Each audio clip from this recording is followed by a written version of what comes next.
Salam marketing dan kewirausahaan, ketemu lagi dengan saya, Oki Trinanda, pada video kita yang terbaru, membahas tentang Corporate Social Responsibility. Nah, seperti biasa, video yang saya bikin selalu singkat, namun pada video ini kita insya Allah akan membahas hal-hal yang penting ya, terkait dengan Corporate Social Responsibility atau CSR. CSR ini sendiri kalau dilihat dari sudut pandang bisnis, ya sebenarnya ini kan adalah suatu yang di luar dari apa ya, di luar dari logika gitu ya. Perusahaan mengeluarkan uang untuk membantu masyarakat sekitarnya atau untuk membantu community gitu. Padahal perusahaan ini kan pada dasarnya kan adalah para kapitalis, yaitu laba adalah yang paling utama. Sementara pada kegiatan CSR ini, perusahaan menyisihkan labanya untuk membantu community atau membantu masyarakat. Nah, kenapa seperti itu? Nah, itu yang akan kita bahas pada hari ini. Kenapa sih perusahaan itu mau melakukan CSR gitu? Nah, pertama, mungkin kita mulai dulu dari cerita si Carly Fiorina. Carly Fiorina ini adalah direktur dari atau CEO dari Hewlett Packard, perusahaan Amerika. Pada tahun 2003 dia memperkenalkan sebuah memperkenalkan sebuah konsep gitu ya. Sebenarnya aktivitas filantropik atau aktivitas sosial gitu, aktivitas amal itu sudah ada sebelumnya oleh perusahaan. Namun itu dipandang sebagai sesuatu yang terpisah, tidak dipandang sebagai ini adalah kegiatan perusahaan yang bertujuan untuk mendapatkan laba atau mengenerate laba. Ya, sebagai ya pokoknya misalnya ada labanya sekian, nanti sekian persennya diserahkan kepada amal gitu. Nah, tapi si Fiorina ini mengatakan aktivitas filantropik atau aktivitas sosial itu, aktivitas amal itu sebenarnya eh, tidak terpisah dari tujuan bisnis. Sebenarnya CSR itu juga tujuannya adalah bisnis, ya. Artinya si Fiorina ini mengatakan semakin perusahaan itu banyak melakukan CSR atau semakin banyak beramal, semakin banyak membantu community, masyarakat gitu ya, maka sebenarnya perusahaan itu juga dalam rangka menjalankan strategi bisnisnya gitu. Karena menurut CEO Fiorina ini semakin banyak kita melakukan CSR atau suatu perusahaan itu melakukan CSR, maka perusahaan itu akan semakin berlaba. Nah, ini kan yang aneh. Jadi semakin banyak beramal, semakin berlaba. Kalau kita pikirkan secara apa ya, hitung-hitungan bisnis saja gitu, laba kita dikurangi untuk membantu orang lain. Nah, menurut Fiorina itu justru adalah investasi katanya. Jadi investasi itu bukan hanya investasi beli mesin, investasi menggaji karyawan dan lain-lain sebagainya, tapi CSR juga merupakan suatu strategi bisnis. Nah, gitu. Kemudian, nah ini definisi CSR. Corporate Social Responsibility is a commitment to improve community. Jadi komitmen dari perusahaan untuk meningkatkan atau mengimprove, memperbaiki, meningkatkan, memajukan gitu ya, mengembangkan, improve, membuat semakin hebat, membuat semakin baik community, masyarakat. Nah, well-being, kesejahteraan.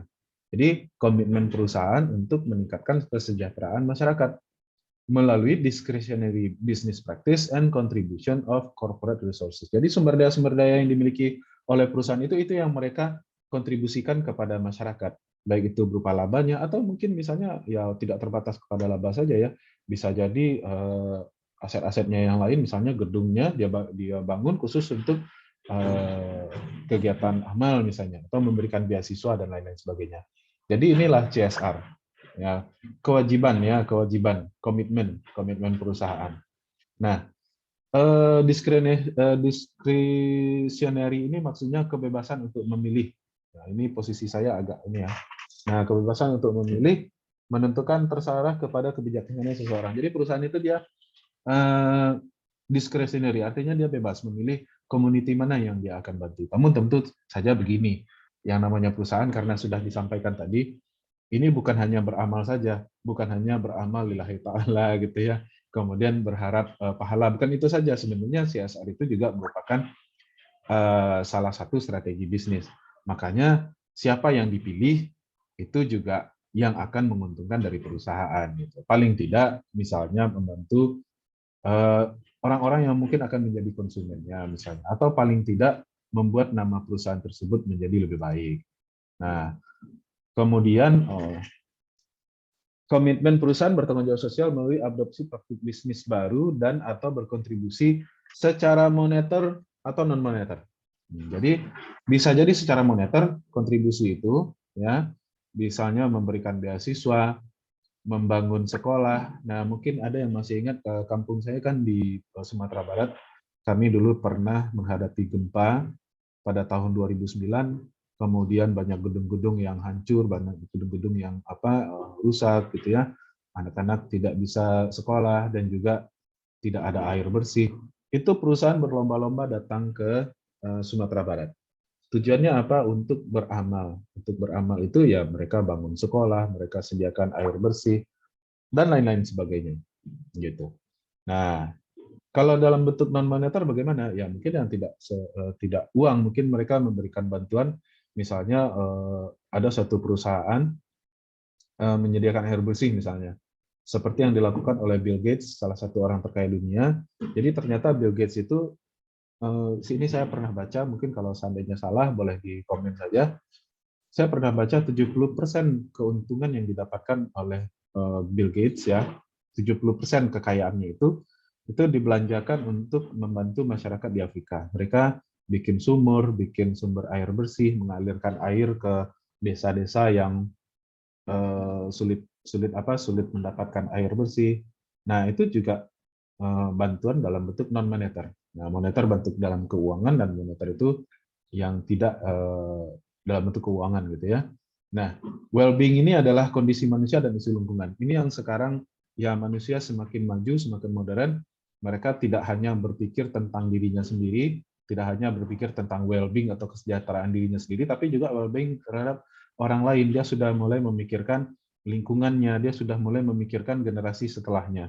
Nah, isu-isu inilah yang kemudian menjadi kesempatan bagi perusahaan untuk menjalankan CSR-nya. Nah, ini definisi di CSR ini. Kita ulangi lagi, komitmen ini harus dipertunjukkan perusahaan, digambarkan sebagai sesuatu yang bertanggung jawab sosial dan dipenuhi melalui adopsi praktik bisnis baru atau kontribusi baik moneter maupun non moneter. Nah, itu yang sudah kita bahas tadi. Well-being adalah kondisi manusia. Well-being ini kalau kita cari di kamus maksudnya kesejahteraan. Kesejahteraan apa? Baik itu kesejahteraan manusia maupun isu lingkungan, gitu ya. Nah, makanya isu lingkungan ini juga sekarang kan mulai berkembang green marketing. Kalau Anda pernah baca green marketing, segalanya mulai perusahaan-perusahaan itu memikirkan bagaimana caranya proses bisnis, produksinya maupun menjualnya dan produk yang dikonsumsi oleh konsumen itu produknya tidak merusak lingkungan. Itu namanya green marketing, ya kan? Sekarang sudah mulai ada mobil listrik misalnya. Nah, itu untuk community well-being, kesejahteraan lingkungan. Nah, social initiative. Social initiative are major activities undertaken by corporation to support social causes and to fulfill commitments to corporate social responsibility. Ya, social initiative merupakan aktivitas-aktivitas utama atau aktivitas-aktivitas yang prioritas gitu ya, yang diambil oleh perusahaan untuk mensupport atau untuk mendukung aktivitas-aktivitas sosial. Ya, misalnya sekolah, air bersih, ya kan? Semuanya itu untuk memenuhi komitmen mereka terhadap corporate social responsibility. Nah, cost yang sering didukung oleh inisiatif ini adalah biasanya pada kesehatan, ya kan, seperti pencegahan AIDS, deteksi kanker payudara dan imunisasi, atau pada tahun 2020 sampai sekarang yang inisiatif CSR ini banyak berkaitan dengan tanggap COVID-19, bagi-bagi masker, ya kan, kemudian cek PCR gratis, dan lain-lain sebagainya. Ketika COVID-19 dulu baru menyerang gitu ya, baru sampai gitu di Indonesia, itu banyak sekali. Mulai dari maskernya, ya tentu sekali dikasih merek. Seperti tadi, kegiatannya amal, tapi sebenarnya bukan 100% amal lillahi ta'ala saja, tapi ya perusahaan itu juga ingin memperkenalkan dirinya. Mereka ingin membentuk citra yang bagus gitu ya, intinya seperti itu. Jadi Kalau mereka bikin sekolah, ya pasti sekolahnya itu dikasih nama perusahaannya. Sekolah ini adalah sumbangan dari PT ini misalnya, ya kan? Air bersih ini disediakan oleh PT Aqua misalnya, dan lain-lain sebagainya. Nah, gitu. Nah, itu di apa? Kesehatan atau keselamatan seperti kampanye pengguna sabuk pengaman, kampanye-kampanye. Jadi mereka itu tidak ini, kampanye itu bukan maksudnya kampanye politik ya, kampanye maksudnya menyebarkan suatu apa ya, suatu kebiasaan baru, kebiasaan baik dan lain sebagainya. Dulu pernah sabun, saya kalau nggak salah Lifebuoy kampanye pentingnya mencuci tangan. Ya, kampanye mencuci tangan. Jadi di setiap di setiap sekolah di Indonesia mereka selalu kampanyekan itu dan mereka mengeluarkan uang besar ya untuk kampanye tersebut. Cuci tangan, cuci tangan, cuci tangan. Nah, itu saja ini. Itu juga termasuk dari CSR. Artinya mereka kan mereka supaya well-being atau kesejahteraan masyarakat, kesejahteraan lingkungan itu semakin baik dengan membiasakan mencuci tangan. Nah, gitu. Juga seperti ini, keselamatan seperti penggunaan sabuk pengaman gitu, dikampanyekan. Nah, kemudian pendidikan. Nah, ini yang mungkin termasuk yang paling banyak ya CSR-nya. Seperti pemberantasan buta huruf, labor komputer, pendidikan anak difabel, lingkungan seperti daur ulang, pembuangan sampah kimia, dan lain sebagainya. Beasiswa, nah mahasiswa biasanya senang tuh dapat beasiswa dari BI misalnya, beasiswa Yayasan PT Sampurna, beasiswa dan lain-lain sebagainya, itu berkaitan dengan pendidikan. Kemudian dukungan perusahaan itu dapat berbagai bentuk seperti kontribusi uang tunai, mungkin ya sebuah komunitas membutuhkan uang tunai, ya dikasih aja uang tunai. Tapi ngasihnya nggak seperti ini. Nah, ini uang tunai, bukan seperti itu. Tapi pakai ceknya itu yang sebesar pintu, ya, ditulis di situ. Misalnya, bantuan dari PT A misalnya, sebesar 1 miliar, itu ditulis. 1 miliar itu tulis sebesar pintu, gitu ya. Kemudian dana bantuan, iklan gratis, publicity, sponsor promosi, keahlian teknis, kerja sukarela. Keahlian teknis ini juga pernah saya baca dulu, ini pembuatan MCK ya dari perusahaan apa saya lupa namanya. Jadi mereka turunkan ininya para pegawainya ya kan untuk memberikan edukasi pentingnya MCK. Nah, di desa-desa. Karena di desa itu kan MCK-nya masih ke sungai. Ya kan? Kerja sukarela atau volunteer dan lain-lain sebagainya gitu. Jadi ini adalah bentuk-bentuk dukungan perusahaan yang biasanya tidak terbatas kepada aktivitas-aktivitas yang ada di sini saja. Kenapa CSR ini muncul? Utamanya adalah karena masyarakat itu semakin kritis. Masyarakat itu semakin apa ya, semakin menuntut gitu, demanding gitu. Tidak sama, konsumen itu tidak lagi sekedar beli produknya, kemudian ya sudah seperti itu saja. Tidak seperti itu kalau konsumen sekarang. Konsumen itu memilih produk yang kira-kira baik untuk komunitas. Nah, seperti itu. Ada efek ini namanya halo effect. Halo effect itu adalah efek orang yang baik ya. Perusahaan itu mencari halo effect ini. Halo effect itu seperti ini. Misalnya kita bertemu dengan dua orang, sama-sama mengatakan halo gitu ya. Si A mengatakan halo, si B mengatakan halo. Tanggapan kita bisa jadi berbeda. Si A ini mungkin orangnya menyebalkan, dia sering ada masalah dengan kita gitu dan lain-lain sebagainya. Sementara si B orangnya baik, senang membantu, kita tahu dia itu orangnya ramah, ya kan dan lain sebagainya. Si A dan si B sama-sama mengatakan halo, tanggapan kita akan berbeda. Kepada si A kita mungkin menjawabnya ya biasa saja, agak ketus gitu. Tapi kalau si B misalnya, oh ya bagaimana kabar Anda sekarang? Ayo kita pergi makan dulu. Nah seperti itu. Itu namanya halo effect. Jadi sebenarnya perusahaan itu mencari halo effect. Kenapa dia mencari halo effect? Karena konsumen itu semakin kritis. Ya kan konsumen itu semakin kritis. Konsumen itu tidak hanya sekadar beli saja. Konsumen sudah banyak pilihan. Mau beli pasta gigi saja sekarang sudah ada Pepsodent, sudah ada Ciptaden, sudah ada ini, sudah ada itu, apa segala macam perusahaan itu ya namanya konsumen kan ketika dia tahu misalnya oh ini Pepsodent sering bikin acara di kampung saya misalnya atau Pepsodent ini kalau saya beli setiap 100 rupiahnya itu disumbangkan kepada anak yatim misalnya ya orang akan beli Pepsodent. Nah itu namanya halo effect. Nah itu sebenarnya yang dicari oleh perusahaan untuk menciptakan halo effect itu dari CSR ini. Nah, kemudian CSR ini juga berdampak positif terhadap profitabilitas perusahaan. Nah, seperti tadi, perusahaan yang rajin melakukan CSR, artinya mereka itu sering dilihat sebagai perusahaan yang baik, gitu ya. Perusahaan yang ramah lingkungan, perusahaan yang selalu beramal, selalu membantu masyarakat, gitu. Ya, pandangan masyarakat kepada mereka itu baik, sehingga ketika konsumen memilih produk, di antara ada berbagai macam deretan pilihan produk, maka konsumen akan pilih yang mereka senangi tadi, yang menurut mereka perusahaan yang baik gitu ya. CSR akan membentuk kepercayaan baru yang dapat mendorong atau malah mengubah ekspektasi para investor. Nah, ini investor. Jadi perusahaannya tidak hanya dari sisi konsumen dia semakin baik, investor juga seperti itu, sehingga saham mereka juga akan meningkat. Nah, gitu. Kalau investor itu kan gini, semakin banyak konsumennya, produknya semakin maju, investor itu kan semakin banyak yang masuk gitu. Ya kan? Jadi CSR itu ya tidak hanya berdampak positif perusahaan ini dipandang baik oleh konsumen, tapi investor juga akan seperti itu. Nah, biasanya harga sahamnya akan meningkat. Di Indonesia ini CSR itu sudah semakin meningkat. Apalagi sekarang di tahun 2020 ke atas ya. Nah, mungkin kita sudah biasa saja melihat perusahaan bikin acara ini, bikin acara itu gitu ya. Malah aneh mungkin kalau perusahaan ada yang tidak melakukan CSR. Berbagi, membangun, mengajak masyarakat sekitar, saling hormat dan tenang berusaha jangka panjang. Jadi sebenarnya dari segi biaya, walau perusahaan itu mengeluarkan biaya untuk CSR, tapi dalam jangka panjang sebenarnya investasinya semakin menurun, biayanya semakin menurun karena dia promosi gratis. Nah, promosi gratis. Jadi tidak perlu lagi mengeluarkan biaya promosi yang besar. Misalnya begini, ada satu kampung A misalnya gitu.